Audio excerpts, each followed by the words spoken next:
should win the game, or you should feel like you have done enough to win the game. Like I said, whether it was just deserved or otherwise, we have fallen short tonight of securing the result.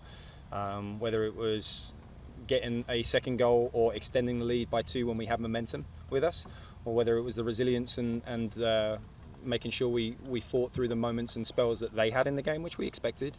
Either way you look at it, we fell a little bit short today. I think it's really fine margins. But yeah, it's okay for us to be frustrated. It's an interesting message because we're 4-0-2, and under any normal season, under any normal circumstances, you'd be relatively pleased with that if someone offered you that after 6 games. But the standards are so high for the program that we're genuinely frustrated that we've not got 100% record right now, and we've not taken advantage of the LMU performance. And then again tonight, we've had 2 incredible chances with seconds left on the clock, and if that's what it takes, that's what it takes. So I want it to burn in them. I want it to be a situation where they feel unsatisfied, and to some extent we try and take it out on ODU on Saturday. Concern in those situations, or just bad luck? With regards to? With the LMU, and then obviously with LMU, I thought we were superb. We did everything but put the ball in the back of the net. I thought it was probably our most complete performance in terms of the territorial dominance, the counter press and counter prevention that we showed. It just sometimes it doesn't fall for you. Tonight it does, in the fact that we scored twice. But yeah, to obviously concede the goals, concede as quickly as we did after the first one is something we should be frustrated with. And then they had a little spell, and we had to show some resilience and do a better job on a set piece, and we didn't. You said earlier in the week that with the rankings this early, it's just kind of, it is what it is because there's not a lot of games to go off for. What was the message to the team when you kind of saw the rankings earlier today? Was today kind of a prove it game? No, I mean, it's fine. Like, it's they're not always going to get it right. Like, the rankings and the RPIs couldn't be further from each other right now, and there's still a lot more that needs to come from the RPI. I think there's more parity in Division 1 this year. I think there's going to be a lot of upsets, and I think RPI is going to take a really long time to settle down. So look, I think the group felt like we deserved to be 1 because it's felt like an extension of last year. It's felt like a continuation from last season. So we carried that with pride, and we carried that with no burden of this weight of expectation or any kind of imposter syndrome at all. It was fun while it's lasted. We've got to work really, really hard to make sure that we're where we want to be at the end of the year now. Which kind of along those lines, though, when you see what the rankings were this week after it's early in the season. I mean, you guys haven't even played a conference game yet, but do you almost have to kind of smile and ask yourself, who did we tick off or something like that? Yeah, it's fine. I mean, we got a taste of that in week 2, right? Yeah. We won 2 games and dropped a place, so it's okay. It's okay. We'll be where we deserve to be at the end of the year, and as will pretty much every team in the country. So that's what counts. And as a former player, the delay before Sergio's kick, does that put even more pressure on a very mentally tough situation? It does. I'll put it on record now. Video review, we're not ready for it at the college level, and it needs to be removed. It's just hurting the game, it's hurting the fans' experience. I'm not sure in that incident it's helping the players. That we just don't have the technology for it. We don't have the capacity to it. You've seen it be a burden, quite honestly, to the Premier League. We're trying to take away controversy. We've added it. So the fact that we're trying to do it at the college level, with respect, we're not ready for it. And then we go to Cal Baptist and they don't have it. So I'm confused and frustrated that the decision was to try and add something that in the richest league in the world, they've proven that they haven't got it right just yet. Good to have the focus of conference games coming up now.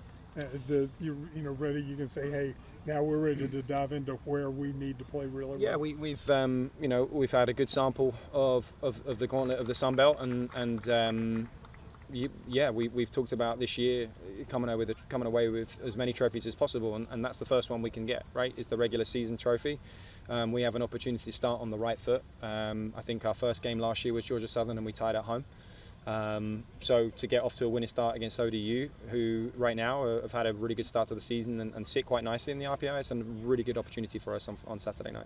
Coach, your question about Navarro, when you come here 5 years ago, and I guess he's probably one of the first kids that you were able to bring in or somewhere in that, and you look at what he's 5 years later, what he's doing now, and when you think back to what you saw 5 years ago, how much of a jump an improvement has there been over that time? Yeah, I hope Sergio feels like he's a reflection of me, of Andy, of all these players that came before him that learnt along the way what it means to play for West Virginia and show with the way they approach the games how much it means to them now, how much value they place on their time. And I think it's part of the journey that I really enjoy as a coach, is watching the players go through that process of almost falling in love with West Virginia, the state, the university, the program, the opportunity that they have as a result of it. And I think his uptake is a collection of incredible hard work for over a long period of time, but also a grown investment in what this is, right? Every player, I don't care who you are, every player comes to a program with a personal agenda. Yeah. They don't come because they're already in love with the state or the university or the program. They have to develop that part. And I think what's really unique about our staff and the makeup is we have Nolan from West Virginia and 3 of us that played here. We like to think we do a good job of sharing our stories and sharing what it means and helping them understand how much they need to value it. And I think it's a reflection in Sergio's passion and Sergio's intent this year for the program. The reason why I kind of ask is because, college athletics being the way they are now with the portal, whatever, what he's done, staying, working, improving, is kind of the rarity in today's game. It used to be like that 20 years ago. Well, we're getting deeper into more of a philosophical question, right? In terms of, generationally, are our kids as resilient as they were before? Have we actually, as a result of some of the changes to the portal and things that we've provided, are we actually enabling, when it's hard, I'll just go somewhere else? There's greener pastures. Every player's reality is whatever shortcomings they have at West Virginia, they'll still have them whatever other school they go to, and that's the same for players that sometimes transfer out.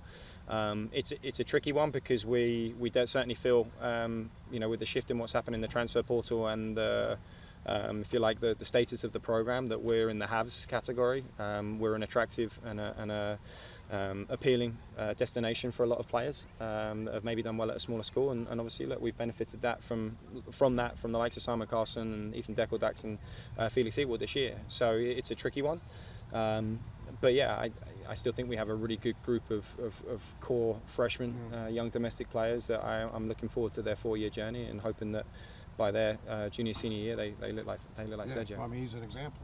Perfect. Yeah. It's early, obviously, but are you surprised by what he's accomplished so far?